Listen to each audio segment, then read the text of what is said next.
Hey, what's up everybody? My name is Moss, and in this video we are going to continue our discussion on function literals and closures in the Go programming language. In the last video I walked you through several simple code examples that illustrated the properties of function literals and closures. But the question is, in practice, where would you use a closure or function literal? There are multiple use cases for function literals and closures, and in this video I want to walk you through a particular use case where we actually apply closures. It'll still be a simple example, but I think it'll help solidify the concept of closures. And the code sample that I'm going to walk you through is available in a GitHub repo that I've linked in the video description below. So if you haven't already, go ahead and grab a coffee and let's take a look at some code. So in this program, I've written a simple web server. And in this web server, I have a couple of pages. I have the myHandler page and the mySecondHandler page.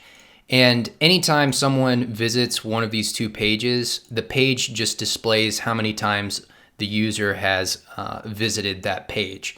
And to illustrate what I mean, let's go ahead and run the server real quick and pull it up in a browser.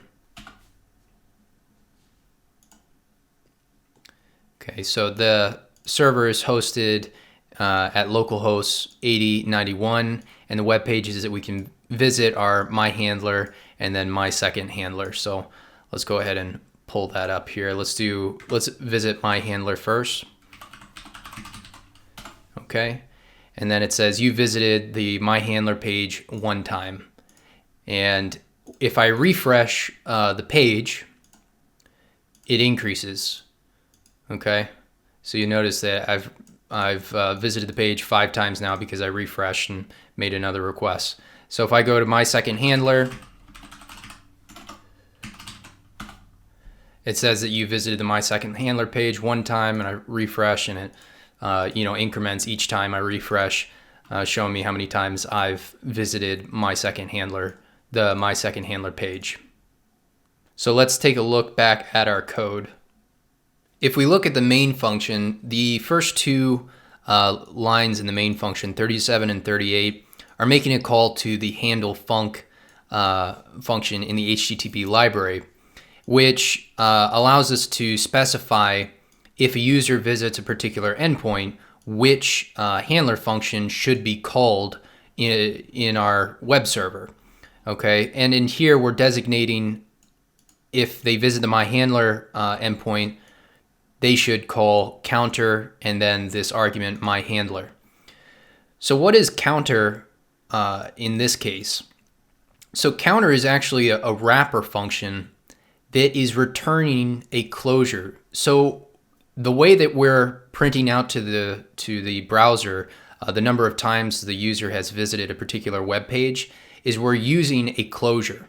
So to understand how this works, let's take a look at the counter function, which is a wrapper function for our actual handler functions. In the counter function, we have one argument to the counter function, and that argument is a function with this particular signature. So that function has a writer as its first argument, a request as its second argument, and then an integer. And then the counter function returns a function of this signature, response writer, and an argument of type request. Okay, so it returns a function with this signature. And if we look at the body of the counter function, we have a single variable called count.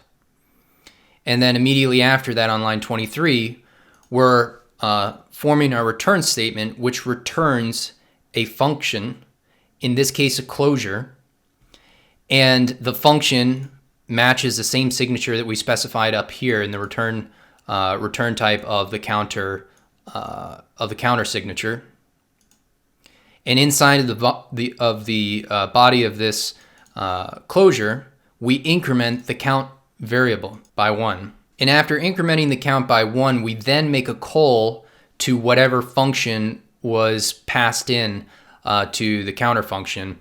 So we make a call to myfunc, and we pass in W, which is a writer or response writer, and R, which is a request, an HTTP request. And then we also pass in the count. And why do we pass in the count? Well, the count is printed out to the browser page. So if we take a look at one of our handler functions, in this case, let's take a look at my handler. You can see all it does is it simply prints out to the screen using the these HTML tags. You visited the my handler page n number of times, and it passes in the count, which is passed in as an argument to the function itself. So going back down to the main function where we actually pass in to the handle function, our counter function, the counter function is returning a closure. And what is the function that we're passing into counter? We're passing in the handler. So my handler is going to be called inside of the closure anytime the closure is actually invoked. So anytime this closure is invoked, my handler will be called with these arguments. And remember, the property in the definition for closures is that shared variables between the closure and its outer function stay alive as long as those variables are accessible.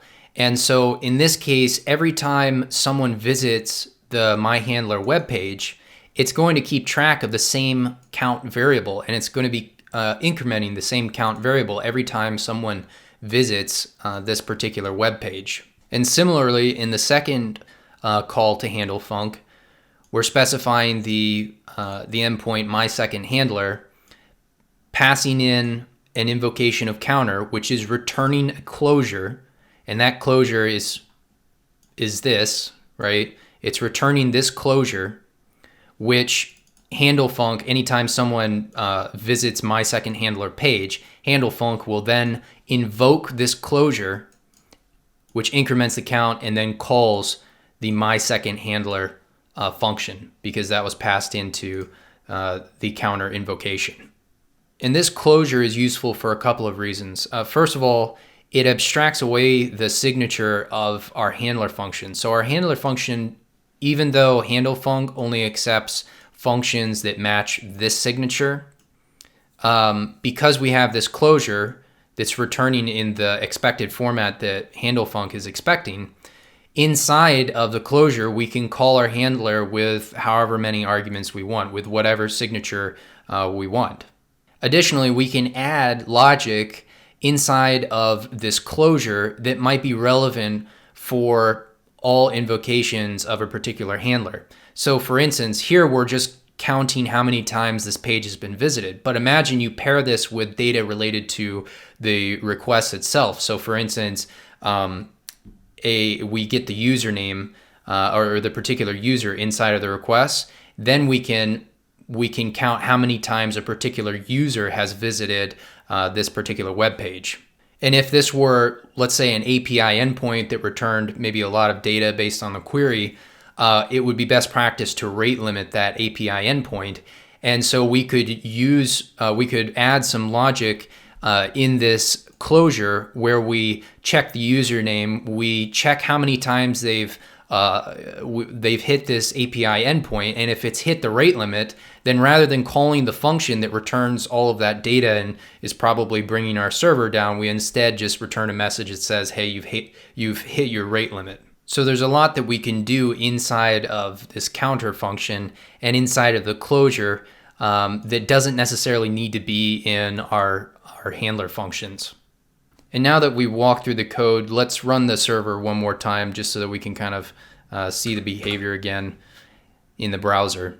So I'm going to open up my browser and I'm going to navigate to first the MyHandler web page.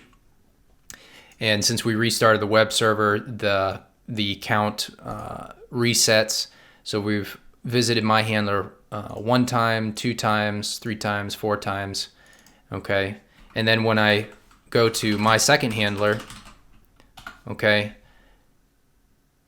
a new closure is being invoked, right? The closure this closure is being invoked. The closure returned in this line is being invoked. So we get a new count variable, and that new count variable is being incremented. Whereas every time we visit the MyHandler webpage, the same closure is being invoked, and we're not initializing a new count variable every time we revisit the MyHandler webpage. Okay, so every time I refresh, I'm incrementing the same count variable. So I hope this simple example helped solidify the concept of closures and where you might use closures in practice. There are other use cases for function literals and closures, but I'm not going to cover those use cases in this video. If you enjoyed this video, please consider throwing a like on it and subscribing to the channel for more videos. And if you have any questions, comments, or feedback, please leave them below in the comments. Thanks for watching.